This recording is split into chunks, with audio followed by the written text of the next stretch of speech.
Selamat sore, perkenalkan nama saya Haniamtar Sirait, kelas MJ506. Saya akan memaparkan jawaban saya pada ujian akhir semester mata kuliah akuntansi biaya. Perkenankan saya untuk memulai pemaparan. Yang pertama, sebelumnya telah diberikan soal yang dibagi berdasarkan NIM, karena saya NIM genap, maka soal studi kasus saya adalah tentang PT Agro Sejahtera Nusantara.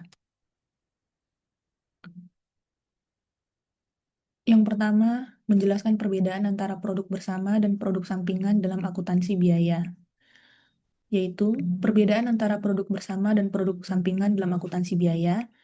Produk bersama atau joint products adalah dua atau lebih produk utama yang dihasilkan dari satu proses produksi yang sama sampai titik pisah. Titik pisah ini disebut dengan split off point. Ciri-cirinya yang pertama memiliki nilai jual relatif tinggi, yang kedua diproses bersamaan sampai titik pisah, yang ketiga sama-sama dianggap produk utama. Dan yang keempat, biaya produksi sebelum titik pisah disebut dengan joint cost. Contoh pada soal kasus ini adalah CPO dan kernel. Keduanya dianggap sebagai produk utama.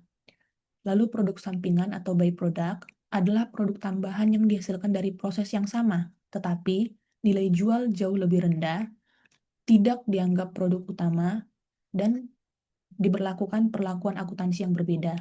Biasanya mengurangi biaya produksi utama. Contoh dalam case ini adalah serat sawit. Pendapatan dari produk sampingan mengurangi joint cost produk utama, seperti yang di sini. Lalu soal atas case ini yang kedua adalah menjelaskan konsep biaya bersama atau joint cost dan mengapa biaya tersebut perlu dialokasikan. Biaya bersama atau joint cost merupakan biaya produksi yang terjadi sebelum titik pisah atau split off. Dalam kasus ini adalah ketika produk masih belum bisa diidentifikasi sebagai CPO ataupun kernel. Contohnya biaya pengolahan tandan buah segar atau TBS, gaji karyawan pabrik, pemakaian mesin, dan bahan bakar boiler. Pada contoh kasus, joint cost-nya sebesar 900.000. Di sini.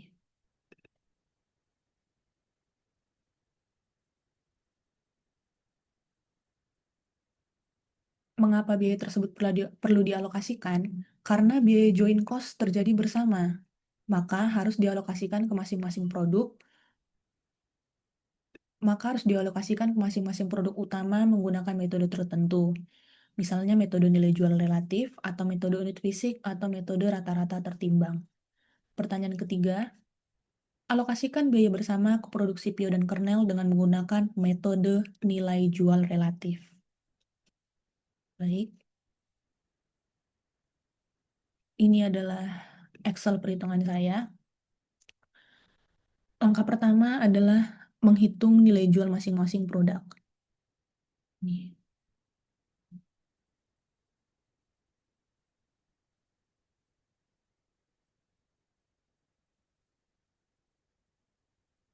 Ini soalnya, ini hitungannya.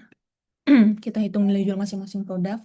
CPO, produksi sebesar 600 ton, dan harga per ton 10 juta. Maka nilai jual CPO 600 dikali 10 juta adalah 6 miliar. Lalu kernel, produksi dari soal 300 ton dan harga per ton 7 juta. Maka nilai jual kernel 2 miliar 100 juta. Selanjutnya, langkah kedua adalah menghitung total nilai jual. Tinggal kita jumlahkan dari nilai jual CPO dan kernel, maka didapatlah nilai sebesar 8 miliar 100 juta. Lalu langkah ketiga adalah menghitung persentase nilai jual relatif. Di sini dia, inilah. Untuk CPO berarti kita hitung dengan cara nilai jual CPO, kita bagi dengan total nilai jual. Nih. 6 miliar dibagi 8 miliar 100. Lalu untuk kernel juga sama, dan hasilnya adalah sebesar 25,93%.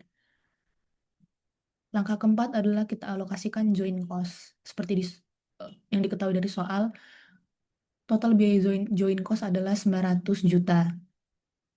Maka alokasi joint cost pada CPO adalah sebesar 900 juta dibagi persentase nilai jual relatif CPO. Didapatlah angka sebesar 600 jutaan, dan untuk kernel didapatlah angka sebesar 233 jutaan. Untuk mengecek, kita tambahkan dan jumlahnya sudah sesuai 900 juta.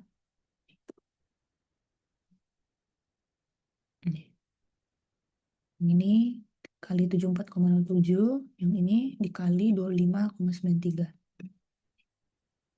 Totalnya sesuai 900 juta. Oke.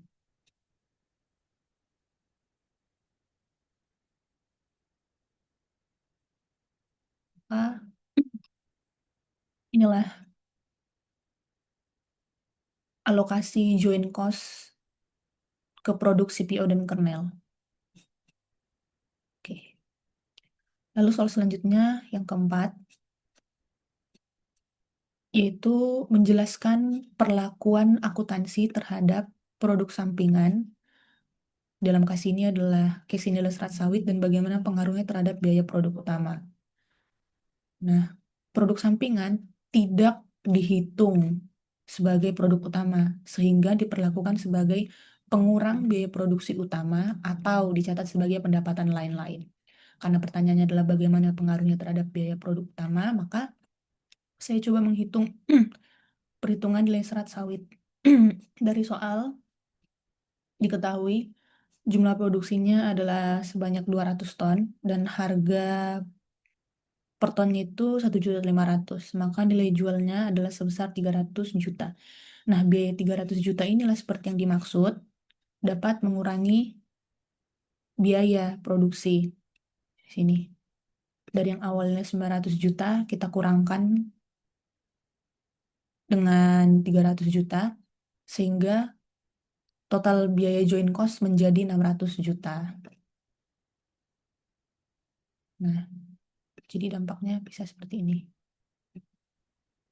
Dari yang awalnya seperti ini, jadi segini. Dampaknya apa? Yaitu yang pertama mengurangi total biaya CPO dan kernel. Ini seperti yang tadi.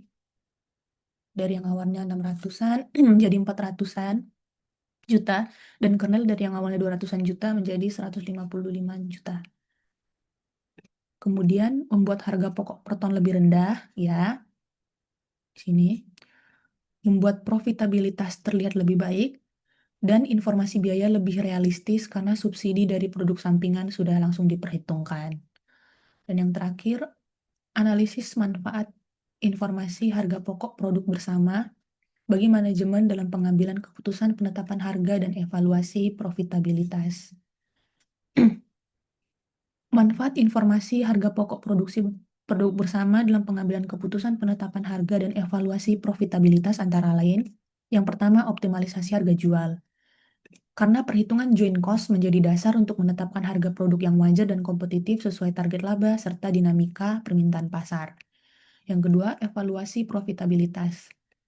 Karena informasi ini memungkinkan perusahaan mengukur laba kotor tiap produk guna mengidentifikasi kontributor keuntungan terbesar maupun terkecil sebagai bahan pertimbangan efisiensi atau penghentian produksi. Dan yang terakhir, penentuan prioritas operasional. Karena membantu manajemen mengalokasikan sumber daya strategis pada produk dengan margin keuntungan atau permintaan tinggi demi memaksimalkan pendapatan total perusahaan. Demikian pemaparan saya. Atas perhatiannya, saya ucapkan terima kasih.